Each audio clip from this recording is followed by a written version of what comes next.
নাভির নিচের লোমের সীমানা কতটুকু কাটতে হবে? হিজড়াদের পর্দার বিধান কি? ওযু অবস্থায় মুখে ক্রিম লাগালে ওযু ভেঙে যাবে? আমার মা আমি পেটে থাকাকালে কোমড়া স্বপ্নে দেখেছিল, তাই মুরব্বীরা তাকে কোমড়া খেতে নিষেধ করেছে।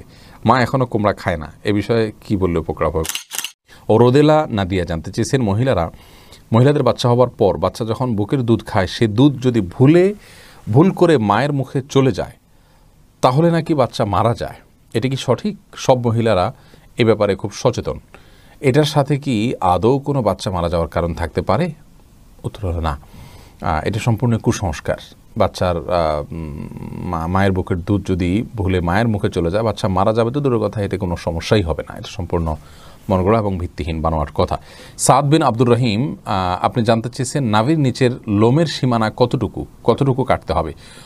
নাভির নিচ থেকে নিয়ে আপনার দোনোরানের চিপায় যে সমস্ত লোম থাকে সবগুলোকেই আপনি কাটবেন যতটুকু সম্ভব। কিছু যদি থেকে যায় তাতে অসুবিধা নেই।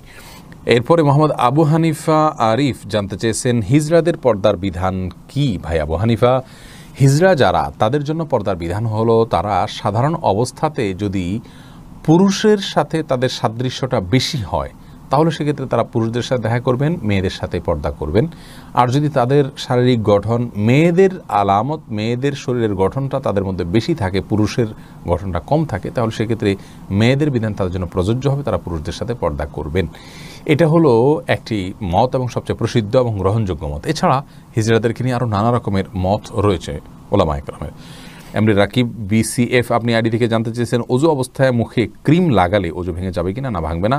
এমন তো সালাত আদায় করলে হবে কিনা? হয়ে যাবে।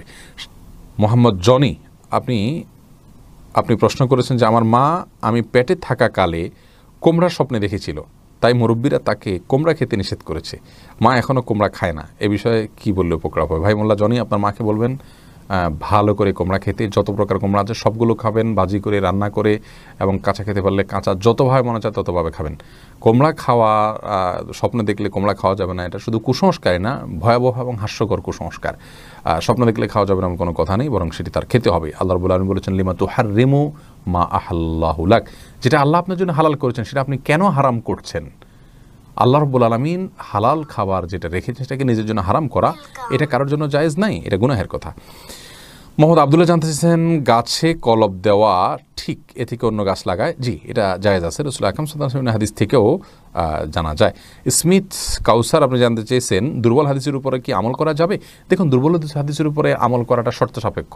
ফজিলতের ক্ষেত্রে যেটা করলে সওয়াব হবে, না করলে গুনাহ হবে না, এরকম বিষয়ের ক্ষেত্রে দুর্বল হাদিসের উপর আমল করা যায় যদি সেটা খুব চরম পর্যায়ে দুর্বল না হয় এবং অন্যান্য হাদিস দ্বারা মোটামুটি তার সমর্থন পাওয়া যায় এবং কোনো বিশুদ্ধ হাদিসের বিরোধী না হয়, অসুবিধা নেই, ওটার উপর আমল করা যেতে পারে। তবে ফরজ, ওয়াজিব, হালাল, হারাম বা আপনার আকীদা, এই জাতীয় বিষয়গুলো দুর্বল হাদিস দিয়ে প্রমাণ করা যাবে না।